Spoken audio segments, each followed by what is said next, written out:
চলতি মৌসুমে সারা দেশের পাশাপাশি রাজধানীতেও শীতের দাপট বেড়েছে। কুয়াশায় আচ্ছন্ন হয়ে বিপর্যস্ত নগরবাসী।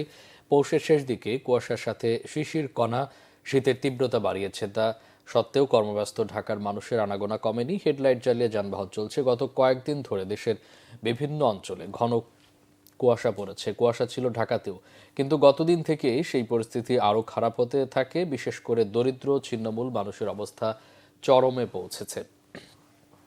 এদিকে আবহাওয়া অফিস জানিয়েছে, আগামী 2-3 দিন কুয়াশা ও শীত আরও কিছুটা কমতে পারে। শুক্রবার দেশের সর্বনিম্ন তাপমাত্রা পঞ্চগড়ে 8.5 ডিগ্রি সেলসিয়াস রেকর্ড করা হয়েছে। ভোরে ঢাকার তাপমাত্রা ছিল 13.8 ডিগ্রিতে। ঘন কুয়াশার সাথে বাতাসের কারণে শীত আরও বেশি অনুভূত হয়।